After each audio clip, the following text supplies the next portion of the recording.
Voice sampling test নেওয়া হবে আপনার, কি যা বলবেন? ইচ্ছা করুক, যা ইচ্ছা করুক, কাকুর পর আপনার যা voice খুশি sampling করুক, যা আপনার খুশি। কি বলবেন? উপনির্বাচনের রেজাল্ট খারাপ হয়েছিল, তার জন্য আমাদেরটা হলো, আপনারা দেখালেন না উপনির্বাচনের ফলের কথা, হয়ে গেছে, খেলা শেষ। যা ইচ্ছা করুন, যা ইচ্ছা করুন, কোর্ট আছে বিচার করার জন্য, কোর্টকে ধন্যবাদ। তারা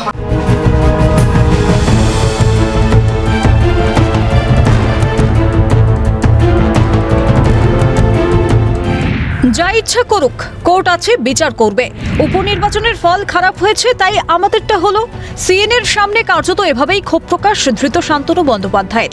সিএনএর তরফে প্রশ্ন করা হয়েছিল, কালীঘাটের কাকুর পর আপনার ভয়েস স্যাম্পলিং টেস্ট হতে চলেছে, কি বলবেন?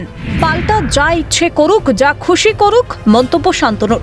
সিএনএর শান্তনুকে প্রশ্ন, আপনি একটা মামলায় জামিন পাওয়ার পর দ্বিতীয় মামলায় গ্রেফতার, কি বলবেন?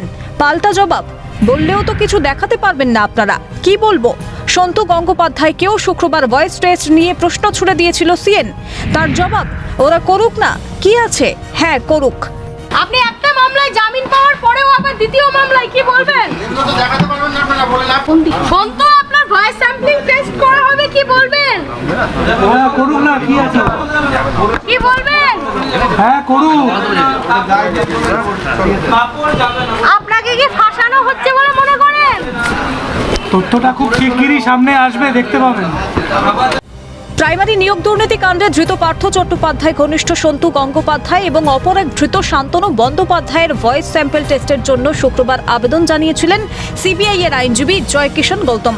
ম্যাজিস্ট্রেটের উপস্থিতিতে ভয়েস স্যাম্পল টেস্টের আবেদন, সেই আবেদন মঞ্জুর করেছেন বিচারক শুভেন্দু সাহা এবং ধৃতদের 5 ডিসেম্বর পর্যন্ত জেল হেফাজতের নির্দেশ দিয়েছে আদালত।